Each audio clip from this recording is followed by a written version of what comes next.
Good morning student.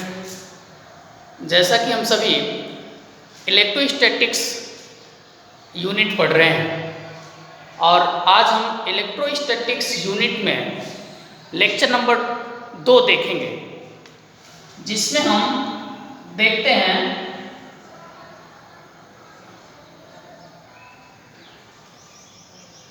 Electronic theory of electric charge, अर्थात विद्युत आवेश का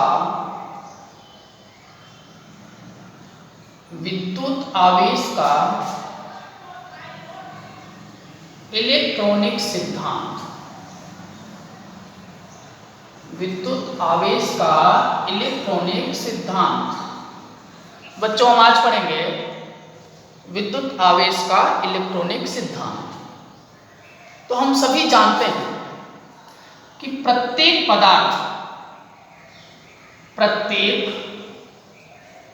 पदार्थ परमाणुओं से मिलकर बना है। इससे मिलकर बना है, परमाणुओं से मिलकर बना है। प्रत्येक परमाणु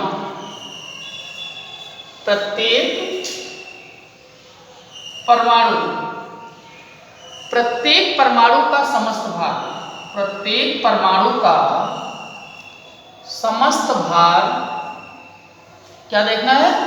प्रत्येक परमाणु का समस्त भार उसके केंद्रीय भाग में समाहित रहता है, जिसे नाभिक कहते हैं। क्या कहते हैं बेटा? नाभिक कहते हैं। या अब यहां अपन देखते हैं, ये एक नाभिक है। इसमें क्या उपस्थित होता है? प्रोटॉन और न्यूट्रॉन। क्या उपस्थित होता है? प्रोटॉन और न्यूट्रॉन। तो ऐसा कह सकते हैं, प्रोटॉन तथा न्यूट्रॉन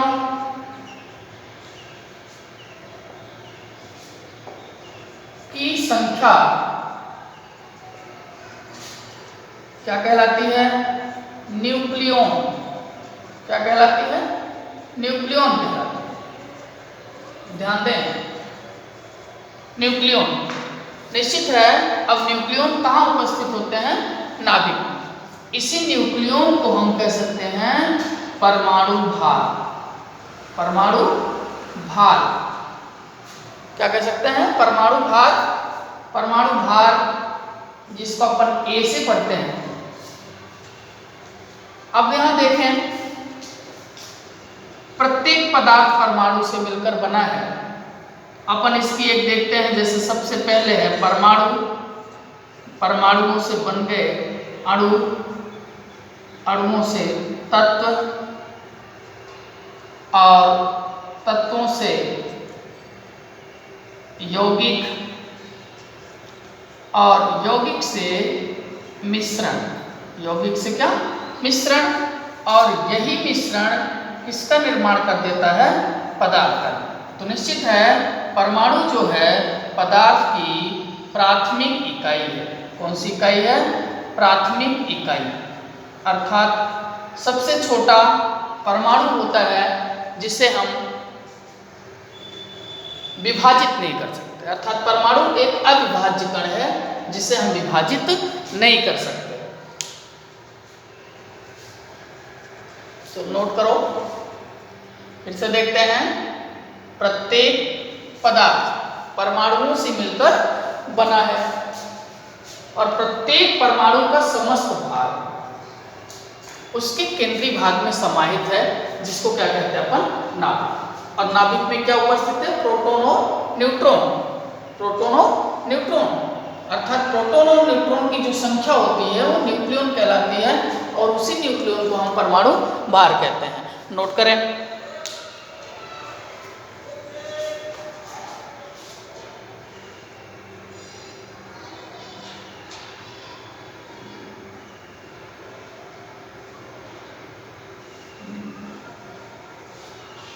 चलें,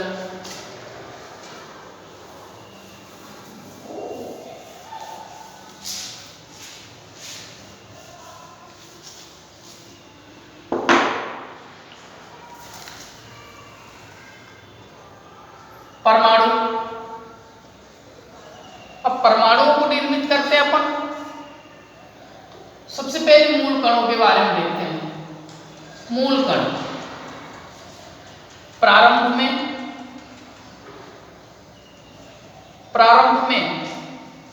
मूल कण मात्र दो। वो दो कौन कौन थे अपन देखते हैं। एक प्रोटॉन और दूसरा इलेक्ट्रॉन। एक प्रोटॉन दूसरा इलेक्ट्रॉन। निश्चित प्रोटॉन पर धनावेश, इलेक्ट्रॉन उदासीन और इलेक्ट्रॉन पर ऋणावेश, जिसको अपन कह सकते हैं P पॉजिटिव E नेगेटिव। तो ये किसी भी तत्व के नाभिक के अंदर स्थित होते हैं। किसी भी तत्व के नाभिक के अंदर स्थित होते हैं प्रोटॉन और न्यूट्रॉन। इलेक्ट्रॉन क्या है? ये नाभिक के चारों ओर चक्कर लगाता है। तो ये मूल कण प्रोटॉन और इलेक्ट्रॉन, एक पर धनावेश एक पर ऋणावेश, एक दूसरे को उदासीन कर देते हैं। तो सन 1932 में चैडविक ने एक उदासीन कण की खोज की, जिसका नाम दिया न्यूट्रॉन। जिसका नाम क्या दिया? न्यूट्रॉन दिया। तो निश्चित वर्तमान समय में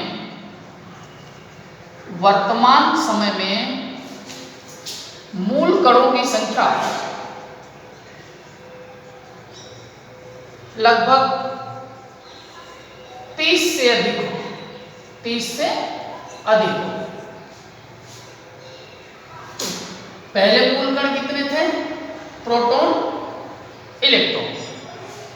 1932 में खोज की उदासीन कण का, जिसका नाम रख दिया न्यूट्रॉन। इसी तरह से आज के परिवेश में देखा जाए तो वर्तमान समय में मूल कणों की संख्या 30 से अधिक है। अब जब भी हम इसको, जैसे अपने पास सोडियम है और अपने पास क्लोरीन, सोडियम का परमाणु क्रमांक 11, क्लोरीन का 17। इसको लिखते हैं 281, इसको लिखते हैं 287। तो बोरबरी के अकॉर्डिंग देखते हैं परमाणु की अंतिम कक्षा में अधिकतम 8 इलेक्ट्रॉन रह सकते हैं। और यहां देख रहे हैं तो एक इलेक्ट्रॉन एक्स्ट्रा है और इसमें एक इलेक्ट्रॉन कम है। अपन क्या कर देते हैं, इसको सोडियम को सोडियम आयन में परिवर्तित कर देते हैं। ठीक इसी तरह से क्लोरीन को क्लोरीन आयन में। अब यहां इलेक्ट्रॉनों की संख्या हो गई 10 और यहां इलेक्ट्रॉनों की संख्या हो गई 18। इसके पहले कितनी थी? 11 और 17। तो निश्चित है यहां इलेक्ट्रॉन का त्याग और यहां इलेक्ट्रॉन का ग्रहण। इस थ्योरी के अकॉर्डिंग जान लेते हैं, जो इलेक्ट्रॉनों का त्याग करता है वह होता है धनावेश। क्या होता है? धनावेश और जो इलेक्ट्रॉनों को ग्रहण करता है वह होता है ऋणावेश। निश्चित है कि इलेक्ट्रॉन देने वाला दाता, इलेक्ट्रॉन ग्रहण करने वाला ग्राही, तो डोनर और रिसेप्टर एक देगा एक लेगा। इस तरह से ये जुड़ करके अपन देखते हैं निर्माण करते हैं NaCl, जिसे कॉमन सॉल्ट के नाम से जाना जाता है, साधारण नमक के बारे में जाना जाता है। तो दो तत्व थे, आयन में परिवर्तित करते हुए एक सॉल्ट बना दिया। सॉल्ट का नाम क्या है? NaCl। नोट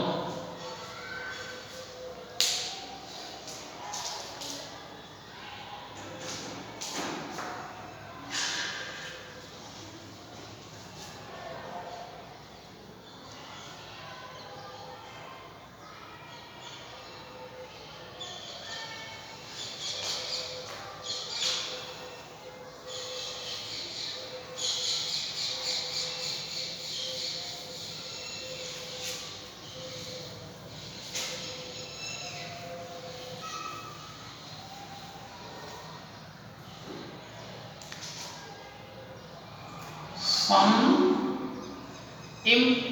important statement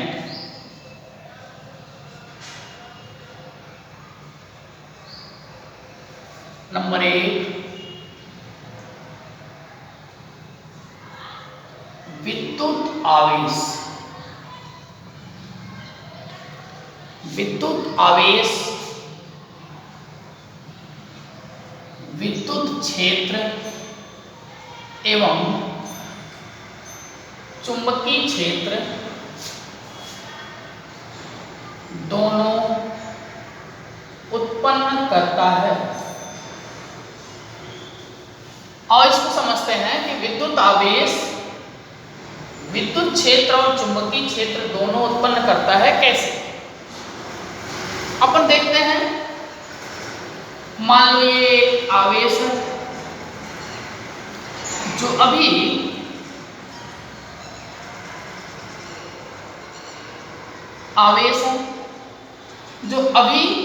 स्थिर अवस्था में है। स्थिर अवस्था का मतलब है इसका वेग 0 है।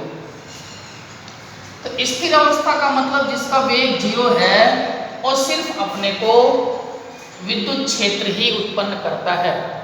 क्या उत्पन्न करता है? विद्युत क्षेत्र। First condition. दूसरी कंडीशन है, यदि ये आवेश है और इसका वेग नियत है, इसका वेग नियत है, जिसे अपन बोलते हैं कांस्टेंट।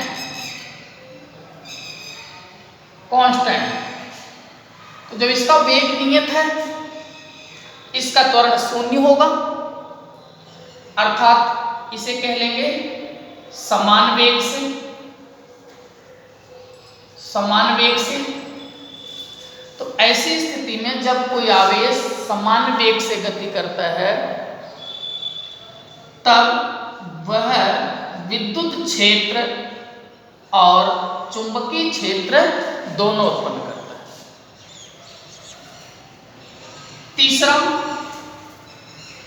तीसरा पॉइंट अपने पास है, यही आवेश यदि V नॉट इक्वल कांस्टेंट, अर्थात असमान वेग से चलता हुआ कण विद्युत क्षेत्र, चुंबकीय क्षेत्र दोनों उत्पन्न करता है। साथ साथ इसमें एक चीज बढ़ जाता है, वह है ऊर्जा का उत्सर्जन। क्या कर देता है बेटा? ऊर्जा का उत्सर्जन करता है। तो अपन देखते हैं विद्युत आवेश विद्युत क्षेत्र एवं चुंबकीय क्षेत्र दोनों उत्पन्न करता है। इसकी थ्योरी लिखेंगे अपन। जब कोई आवेश विराम अवस्था में है, अर्थात उसका वेग 0 है, तो केवल और केवल विद्युत क्षेत्र और जब आवेश एक नियत वेग से समान वेग से गतिमान है तो विद्युत चुंबकीय क्षेत्र, और जब वो असमान वेग से गतिमान है तो ऐसी स्थिति में विद्युत चुंबकीय के साथ ऊर्जा का उत्सर्जन भी करेगा। चलिए इसके लिए दूसरा पॉइंट देखते हैं। दूसरा पॉइंट क्या है? अपन दूसरा पॉइंट देखते हैं कि किसी कण के द्रव्यमान, किसी कण का द्रव्यमान आवेश जैसा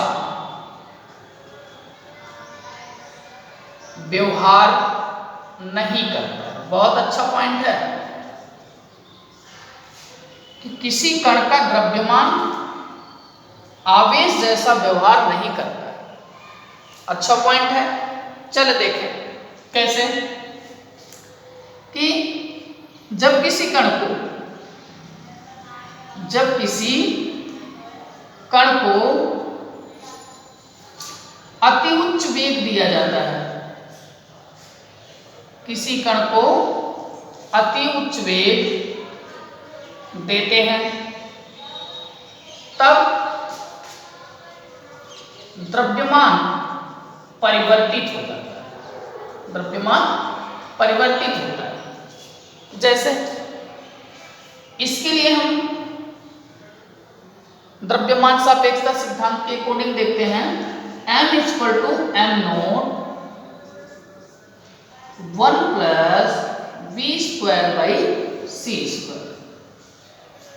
जहां m0 स्थिर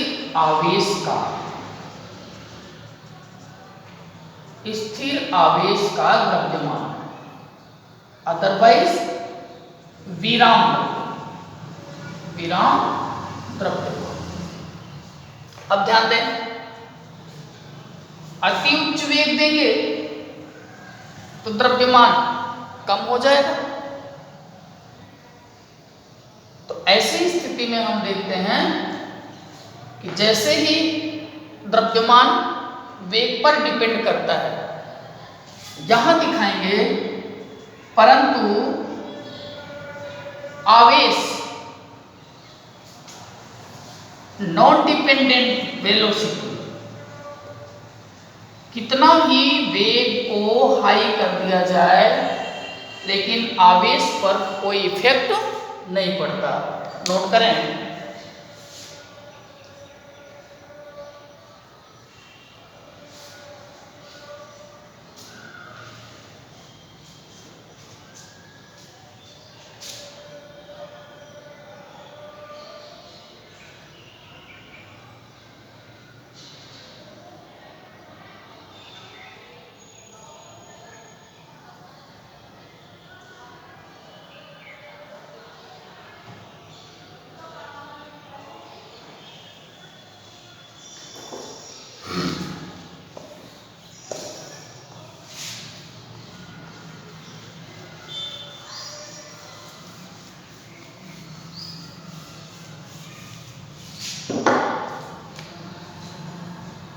तीसरा पॉइंट,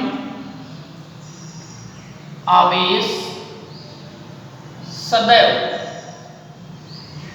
द्रव्यमान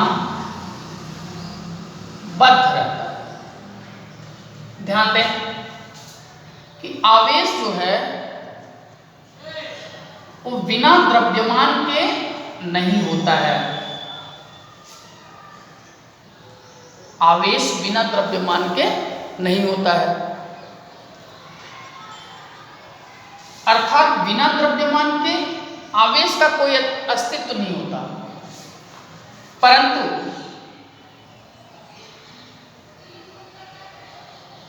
द्रव्यमान में आवेश का होना निश्चित नहीं है, लेकिन आवेश में द्रव्यमान का होना निश्चित है। अगर m belong to q but q not belong to m, जरूरी नहीं है कि द्रव्यमान में आवेश हो, लेकिन ये कंफर्म है कि प्रत्येक आवेश में द्रव्यमान होना निश्चित है। नेक्स्ट, तीसरा पॉइंट, आवेश सदैव द्रव्यमान बद्ध रहता है। नेक्स्ट है आवेश धनावेश व ऋणावेश दोनों होता है। धनावेश ऋणावेश दोनों होता है, जबकि द्रव्यमान केवल धनात्मक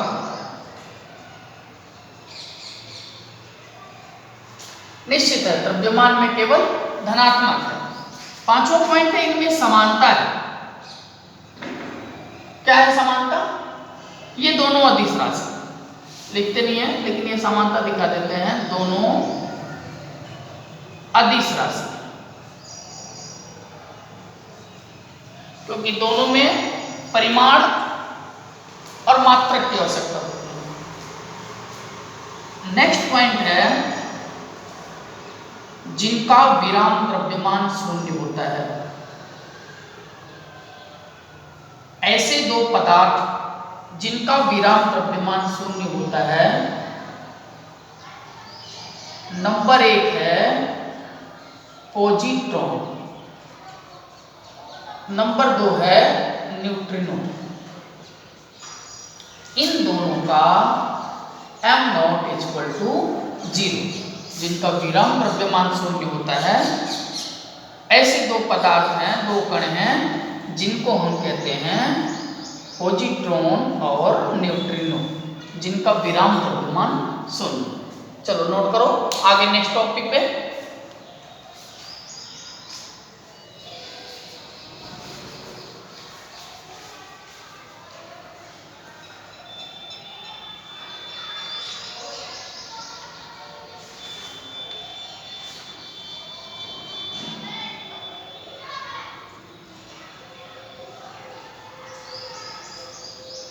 नेक्स्ट है gold leaf electroscope.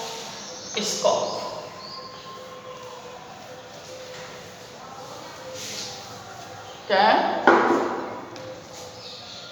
Gold leaf of electroscope.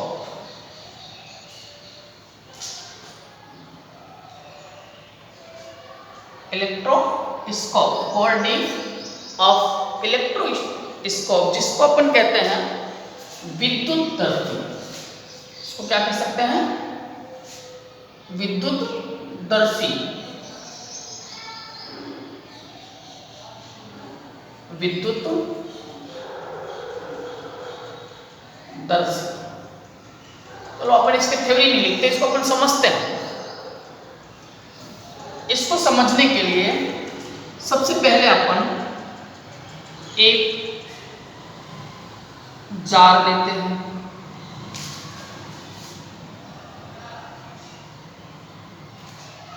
जिसको किसका होता है? Glass vessel. एक जार लेते हैं और जार में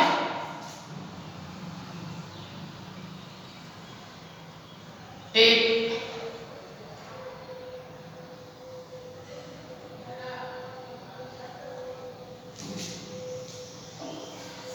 चालक है, जिसे अपन कहते हैं कंडक्टर रोड। इसको हिंदी में कहते हैं जार, इसको कहते हैं छड़।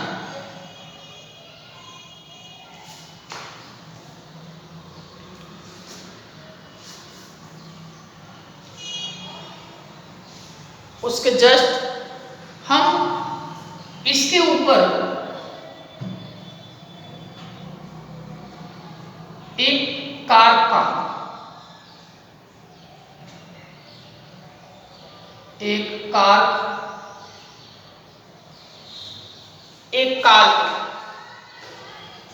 जिसको अपन कहते हैं रबर स्टॉपर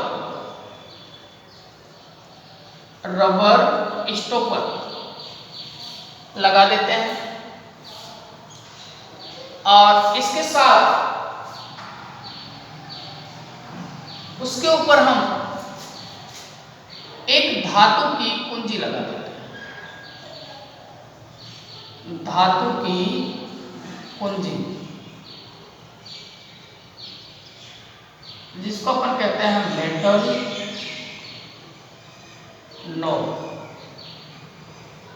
मेटल नोड, इसको अपन कह सकते हैं का। और इसी से अपन जोड़ देते हैं दो स्वर्ण पत्ती। क्या जोड़ देते हैं?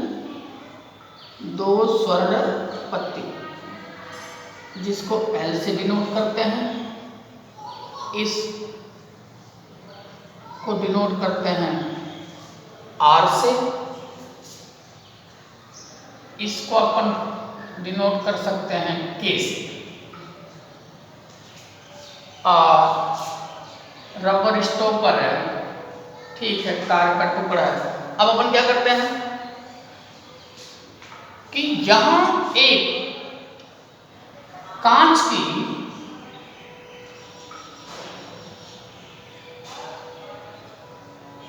धनावेशित छड़ दी, तो जैसे ही ये इसके संपर्क में आता है, यहां से कुछ धनावेश यहां फैल जाते हैं, जिससे इसके अंतर्गत रिपल्सन को कहते हैं अपन प्रतिकर्षण की घटना उत्पन्न होती है, क्योंकि सजातीय आवेश है और सजातीय आवेश एक दूसरे से प्रतिकर्षित होते हैं। हाँ, आवेश पे डिपेंड करता है इनका सिकुड़ना। जैसे ही दो विपरीत आवेश होंगे इनमें कोई सिकुड़न होगा, लेकिन अगर प्रेरण प्रभाव यहाँ पे विपरीत आवेश और यहाँ पे समान आवेश, विपरीत आवेश होने पर ये सिकुड़ जाएंगे और समान आवेश होने पे ये फैल जाएंगे। लेकिन ये चीज ध्यान दो, अगर प्रेरण प्रभाव है तो निश्चित है प्रेरण प्रभाव के कारण ये सिकुड़ने के बाद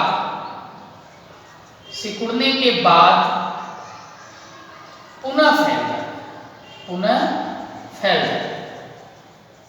एक बार फिर से देखते हैं हम क्या क्या लेते हैं। एक जार लेते हैं, जार में एक चालक छड़ लगाते हैं या मेटल छड़, धातु की छड़ लगाते हैं और उसके बाद उसके ऊपर, जार के ऊपर हम एक रबर स्टॉम्प कार को लगाते हैं और धातु की कुंजी लगाते हुए हम एक कांच की धनावेश, किसकी? कांच की धनावेश ऐसे तैयार करते हैं। पहले तो इसको तैयार किया, फिर धनावेश क्षण लाया तो हम देखे समान आवेश स्वर्ण पत्ती तक पहुंच गए और स्वर्ण पत्ती एक दूसरे में प्रतिकर्षित हो गई। तो ऐसी स्थिति में हम इलेक्ट्रोस्कोप का स्वर्ण पत्ती से आवेशों के कारण रिपल्सन और अट्रैक्शन दोनों देखते हैं। नोट करें।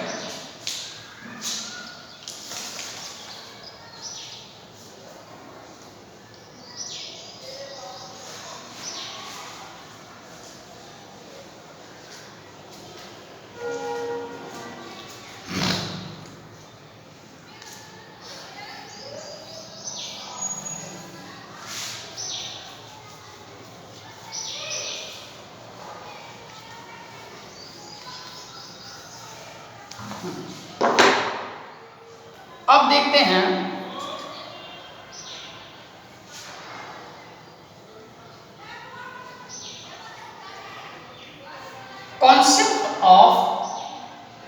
concept of charging, अर्थात आवेशन की अवधारणा। देखो, आवेशन को हम निश्चित 3 रूपों में देखते हैं। सबसे पहले घर्षण द्वारा, फिर स्पर्श अर्थात चालन द्वारा, फिर अपन देखते हैं प्रेरण अर्थात बाइफ्रैक्शन,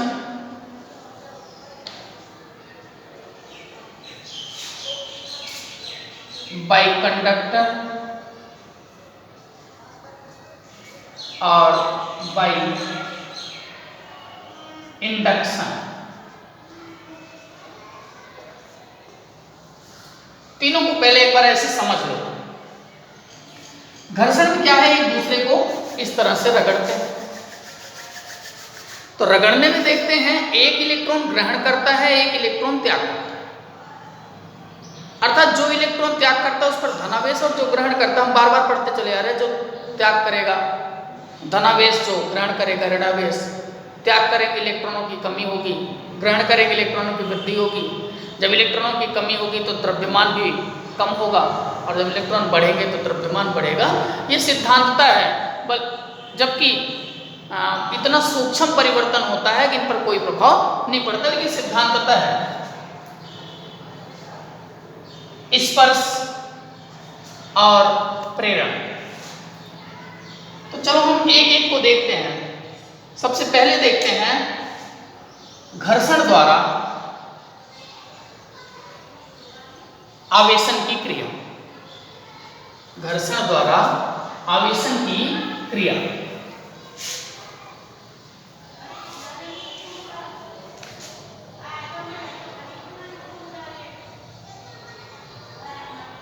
घर्षण द्वारा आवेशन की क्रिया।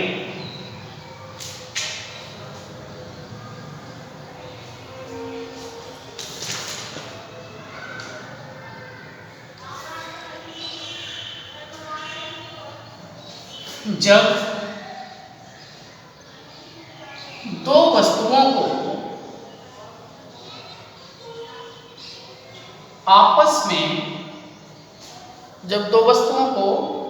आपस में रगड़ा जाता है तो एक वस्तु से कुछ इलेक्ट्रॉन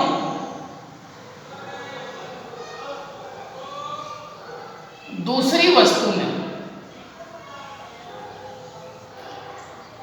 वस्तु में स्थानांतरित हो जाते हैं। एक वस्तु से दूसरी वस्तु में स्थानांतरित हो जाते हैं। यही घर्षण द्वारा आवेशन कहलाता है।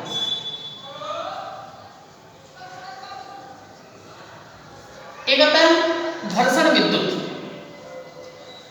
घर्षण विद्युत सीधी सीधी परिभाषा बताओगे, जब दो वस्तु को आपस में रगड़ा जाता है तो जो विद्युत उत्पन्न होती है, उत्पन्न विद्युत ही घर्षण विद्युत कहलाता है। रगड़ने से जो विद्युत उत्पन्न होता है उसे ही घर्षण विद्युत कहा जाता है। अब हमने देखा है कि दो वस्तु को आपस में रगड़ते हैं तो इलेक्ट्रॉन दूसरी वस्तु में स्थानांतरित हो जाते हैं। That's all. अब इसी के अकॉर्डिंग पढ़ते हैं इलेक्ट्रॉनों का इलेक्ट्रॉनों का स्थानांतरण। वैसे सही पूछो तो इलेक्ट्रॉनों का स्थानांतरण ही आवेशन कहलाता है। अब आवेशन के दौरान इलेक्ट्रॉनों की कमी और अधिकता धनावेश और ऋणावेश में परिवर्तित करते हैं। तो घर्षण विद्युत में सिद्धिकता देखते हैं कि आपस में रगड़ते हैं तो इलेक्ट्रॉन स्थानांतरित होता है और स्थानांतरण की क्रिया ही आवेशन कहलाती है। बार बार बता रहे हैं हम, चार्जिंग क्या है? इलेक्ट्रॉनों का स्थानांतरण। बार बार बता रहे हैं कि जो प्रोटॉन है, प्रोटॉन का स्थानांतरण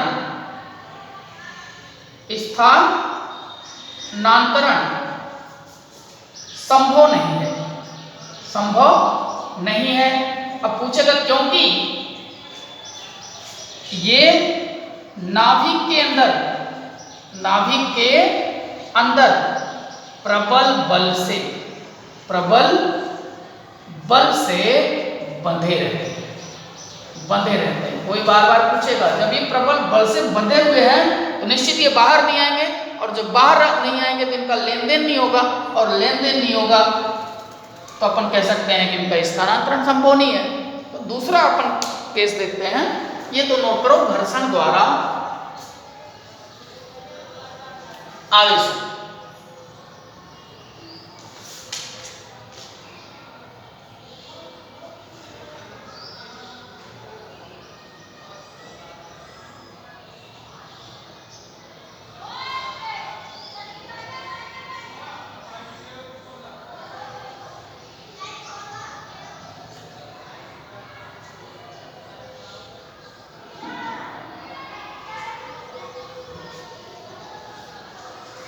चले स्पर्श द्वारा अर्थात बाइकंडक्टिंग चालन द्वारा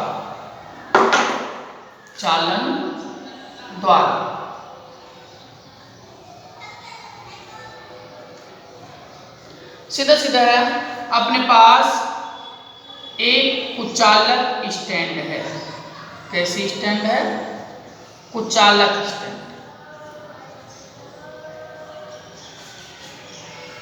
कुचालक स्टैंड है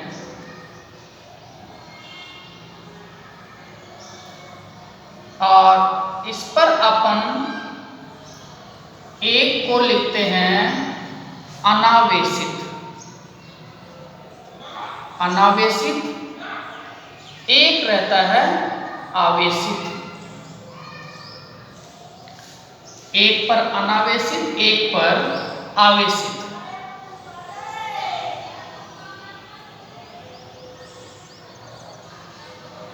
अनावेशित और आवेशित। आवेशित में भी ये धनावेशित। कैसा है? धनावेशित। ये स्टैंड कैसे हैं? कुचालक स्टैंड। कैसे स्टैंड है? कुचालक स्टैंड। जब इनको आपस में संपर्क कराते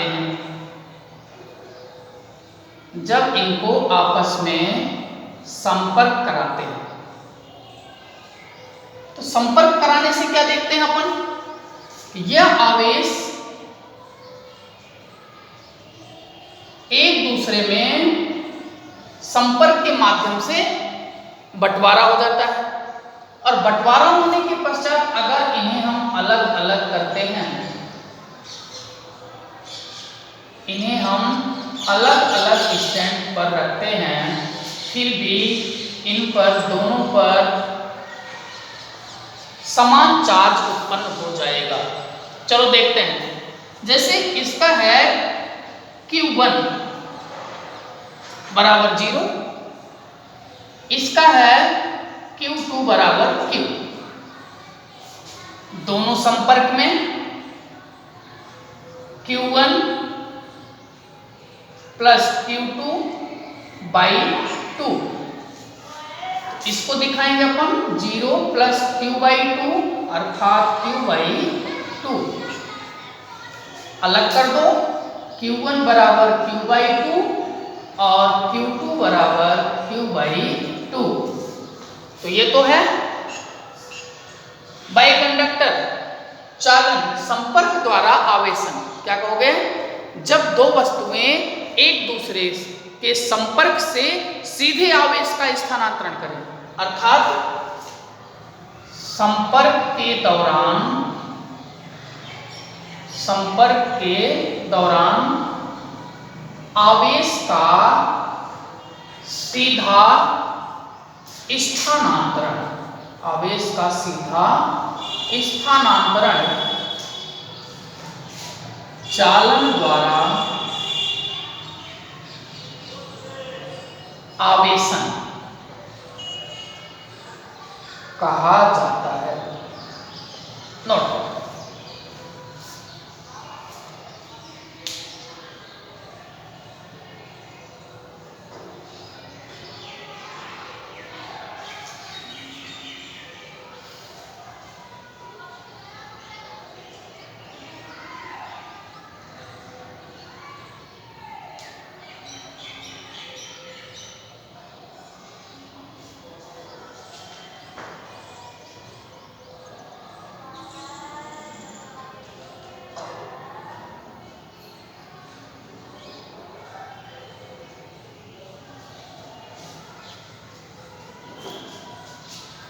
तीसरा पॉइंट लिखेंगे,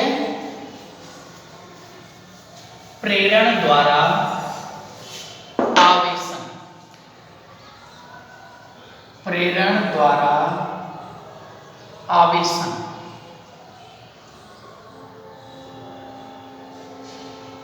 समझते हैं। सबसे पहले अपन कुचालक स्टैंड पर,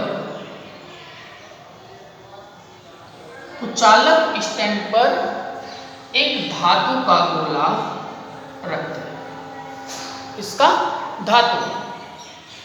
सेकेंड स्टेप में हम कुचालक स्टैंड पर रखे धातु के गोले के पास एक धनावेशित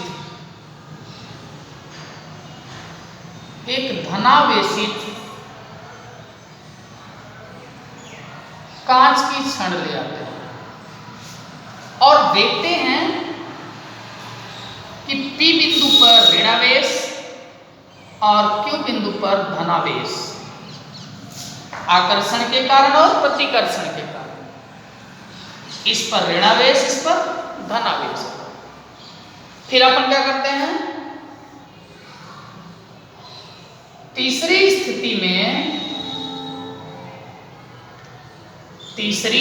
में अपन क्या करते हैं, ये जो अपने पास धनावेश से कांच की छड़ है और ये अपने पास है ऋणावेश,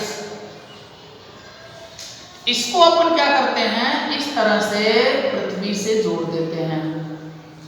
तो ये जो धनावेश हैं इसमें चले जाते हैं। स्थिति ए, स्थिति बी, स्थिति सी। अब स्थिति बी में अपन क्या करते हैं, अगेन ट्राई।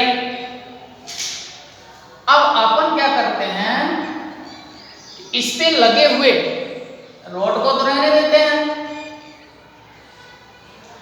लेकिन इस पे जो लगा हुआ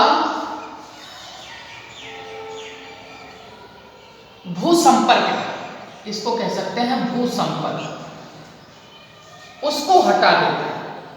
जैसे ही भूसंपर्क हटा देते हैं तो हम देखते हैं भूसंपर्क हटा लेने के पश्चात इस पर माइनस चार्ज P बिंदु पर रहता है। एट लास्ट कंडीशन में हम क्या करते हैं कि यहां से, इस स्टैंड से अब हम रॉड भी हटा लेते हैं, तो देखते हैं कि जो आवेश है वो निकाय में पूरी तरह से फैल जाता है, निकाय में पूरी तरह से फैल जाता है। तो इसे कहते हैं बिना स्पर्श किए, बिना स्पर्श किए अर्थात प्रेरण द्वारा आवेशन। पहले क्या किया, सर्वप्रथम एक कुचालक स्टैंड पर धातु का गोला, धातु का गोला, धातु का गोला रख करके हम कांच की छड़ के संपर्क में लाते हैं, तो देखते हैं कि जो कांच के छड़ के नजदीक है वहां ऋणावेश, अगर ये ऋणावेश है तो यहाँ धनावेश होगा, यहाँ ऋणावेश। आकर्षण प्रतिकर्षण देखना अपने को। तो यहाँ ऋणावेश और यहाँ धनावेश हो जाता है। फिर हम क्या करते हैं, इसको हम भू संपर्कित कर देते हैं। भू संपर्कित करने के बाद जो धनावेश है वो इसमें स्थानांतरित हो गए। अब भू संपर्क से हटा लेने के पश्चात ये स्थिति में आता है और इसको हटा लेने के पश्चात ये स्थिति में इसी प्रकार से हमने क्या किया है, धनावेश क्षण रखा है। इसी प्रकार आप स्वयं करेंगे ऋणावेश क्षण द्वारा। ऋणावेश क्षण द्वारा आवेशन को आप स्वयं लिखोगे कि ऋणावेश के द्वारा आवेशन कैसे होता है, ऋणावेश क्षण कैसे रखते हैं। ठीक इसी प्रकार से आप करके मुझे दिखाओ। एक दूसरा अपन देखते हैं प्रेरण द्वारा दो गोले लेते हैं धातु के। दो गोले पर क्या होगा इसको नोट करते हैं।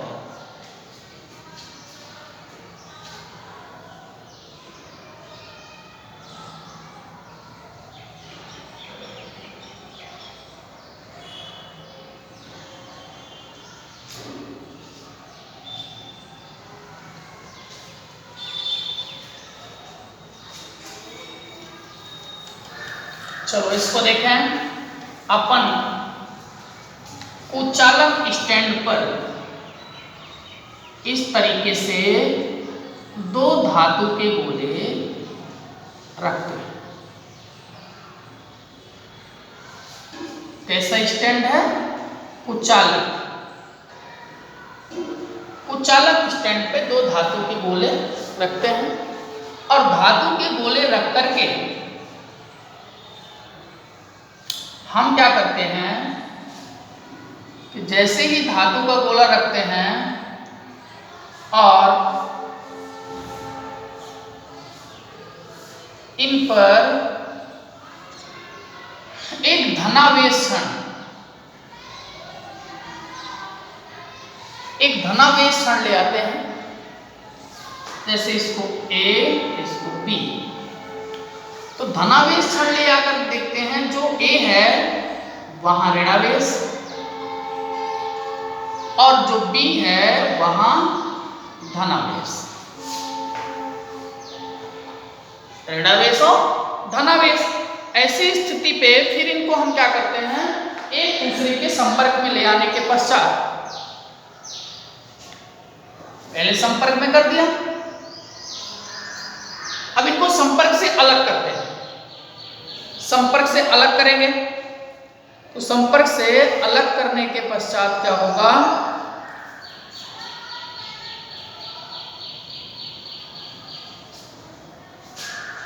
इन पर